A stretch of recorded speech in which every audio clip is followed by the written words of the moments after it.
একটা কথা বলি, একদম মনের কান দিয়ে শুনবেন। জান্নাতে যাওয়া সবার স্বপ্ন। আছি আমরা সবাই দুনিয়ায়। ঠান্ডা মাথায় ভেবে দেখলে দেখবেন এই দুনিয়া এবং জান্নাতের মাঝখানে কিন্তু দুইটা স্টেশন আছে।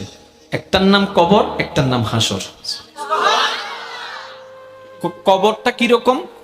আমাদের দুশমনরা না, আপন জনেরাই কিন্তু খনন করবে, আপন জনেরাই কিন্তু লাশটা রাখবে, আবার আপন জনেরাই কিন্তু ওই দেহটার উপরে বাঁশ বিছিয়ে মাটি চাপা দিবে, চতুর্দিক থেকে অন্ধকার করে ফেলবে। মনে রাখবেন, কবর আলোকিত হয় ঈমানের আলোয়, সুবহানাল্লাহ। আর হাসর আলোকিত হবে আল্লাহর রহমতের সাথে আপনার আমলের আলোয়, সুবহানাল্লাহ। হাসর আলোকিত হবে আমলের গুণে, কবর আলোকিত হবে ঈমানের গুণে। আর ঈমানটা কানে থাকে না, মনে থাকে। তাহলে সেই মনটাকে যদি আপনি পরিষ্কার করে ফেলতে পারেন, হ্যাঁ সত্য, এটা একদিনে হয় না, এটা এক সপ্তাহে হয় না, এটা এক মাসে হয় না, এটা এক বছরে হয় না। এটা হচ্ছে বান্দা চেষ্টা করতেই থাকবে, হিংসা থেকে যেন সে নিজেকে বাঁচাই রাখতে পারে।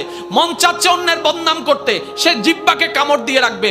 দুনিয়া উল্টায় যাক, আমি বদনাম করব না, আমি বদনাম করব না, আমি বদনাম করব না। মন বলছে তাকে মেরে ফাটাই ফেল রাগের কারণে। আপনি বলবেন দুনিয়া উল্টায় যাক, আমি তার গায়ে হাত তুলব না, আমি মাফ করে দিলাম, আমি মাফ করে দিলাম। কেউ একজন এসে বলল অমুক তোর নামে বদনাম করছে, যা যা বিশ্রী কথা বলছে, আপনি মুস্কি হেসে কথাটাকে রিসিভ করে বলবেন আলহামদুলিল্লাহ, আমি তাকে মাফ করে দিয়েছি। এভাবে যখন বান্দা চেষ্টা করতেই আছে, শয়তান আপনাকে হয়তো অন্তর ঘরে, না হয় বন্ধু বান্ধব দিয়ে কিছু কথা আপনাকে কানের মধ্যে পিন দিবে। যেমন কিছু কেউ কেউ কেউ আপনাকে এসে বলবে যে তুই কি ঠান্ডা হয়ে গেলি, তুই কি হার মেনে গেলি, তুই কি পরাজিত হয়ে গেলি, তুই মারতে পারিস মারস না কেন, তুই বলতে পারিস বলস না কেন, তুই বাধা দিতে পারিস দেশ না কেন।